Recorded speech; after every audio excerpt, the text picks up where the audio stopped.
భారత ప్రధానమంత్రి గారు మోడీ గారికి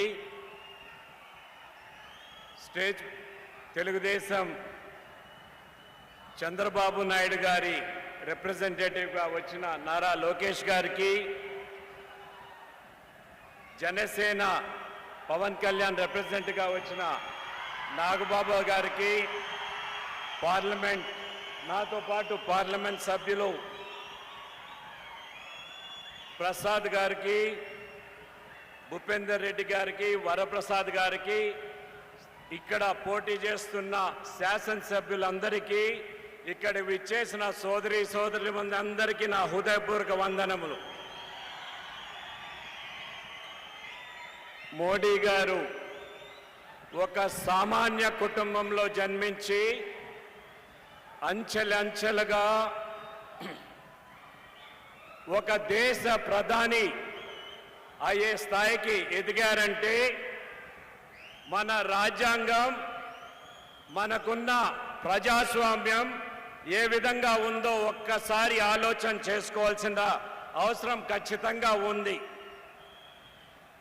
12 సంవత్సరాలు గుజరాత్ ముఖ్యమంత్రిగా, 10 సంవత్సరాలు ప్రధానమంత్రిగా, ఒక్క అవినీతి ఆరోపణ లేని ఏకైక నిజాయితీ పరుడైన ప్రధానమంత్రి నరేంద్ర మోడీ గారు.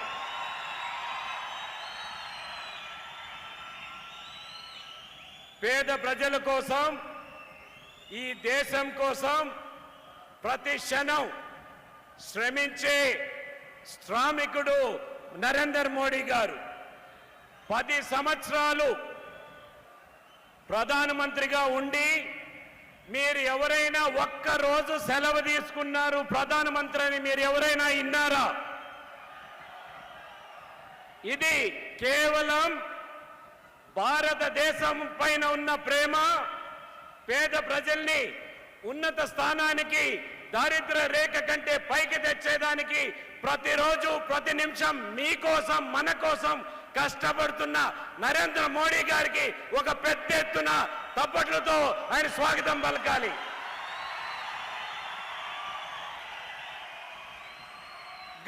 గత 10 సంవత్సరాల నుంచి 25 కోట్ల మందిని దారిద్ర్య రేఖ నుంచి, అంటే పేదవారి నుంచి వారిని దారిద్ర్య రేఖకు పైకి తెచ్చిన ఘనత ఈ ఎన్డీఏ ప్రభుత్వానికి, నరేంద్ర మోడీ గారి నాయకత్వానికి ఉన్నదనేది స్పష్టంగా తెలియజేస్తున్నాం.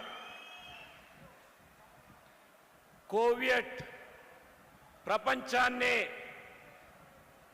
వణికిచ్చిన జ్వరం వస్తే ప్రపంచ సంస్థలన్నీ కూడా లక్షల మంది ఈ దేశంలో చనిపోతారంటే అతి త్వరగా కోవిడ్కి వ్యాక్సినేషన్ కనిపెట్టి 220 కోట్ల డోసులు ఉచితంగా పేదవారికి అందరికీ వేసి మనకు జీవితం దానం చేసిన నాయకుడు నరేంద్ర మోడీ గారు.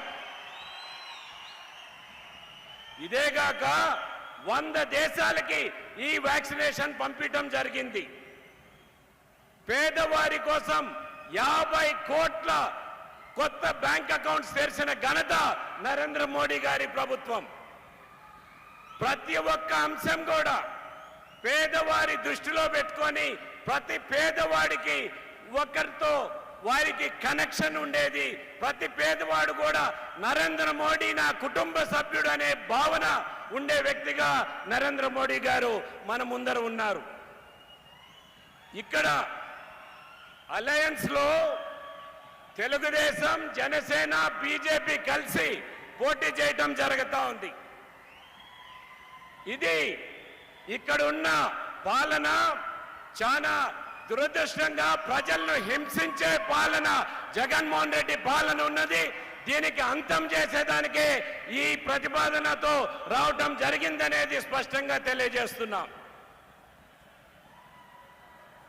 శాశ్వతంగా మనకు దేశానికి ఉన్న సమస్యలు 500 సంవత్సరాల నుంచి రామ జన్మభూమి సమస్యని పరిష్కరించి ఒక బ్రహ్మాండమైన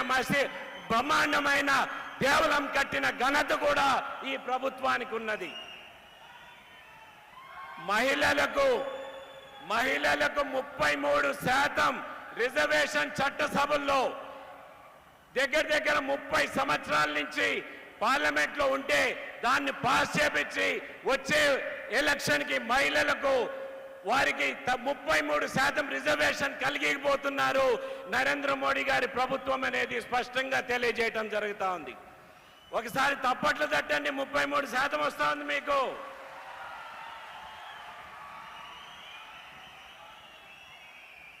ఇక్కడ చాలా సెంట్రల్ గవర్నమెంట్ సంస్థలు ఉన్నాయి, దాని గురించి నేను మాట్లాడిన అవసరం లేదు.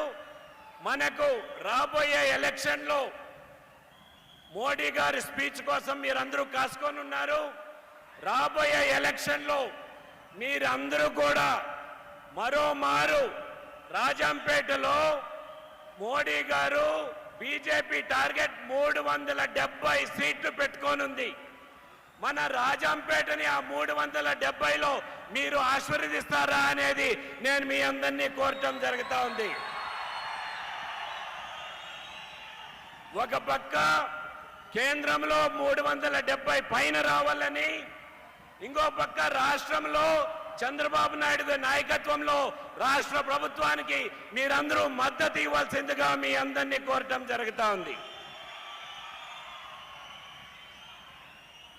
ఇక్కడ విచ్చేసిన వేలాది మందికి అందరికి కూడా మీ ఉత్సాహం ఈ రోజుతో కాదు, ఇల్లు అలగ్గానే పండగ కాదు. మన పండగ ఓట్ల పండగ మే 13వ తేదీ ఉంది.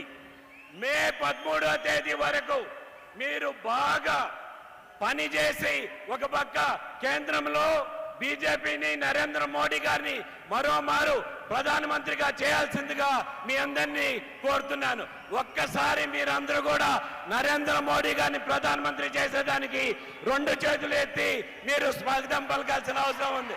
2 చేతులు.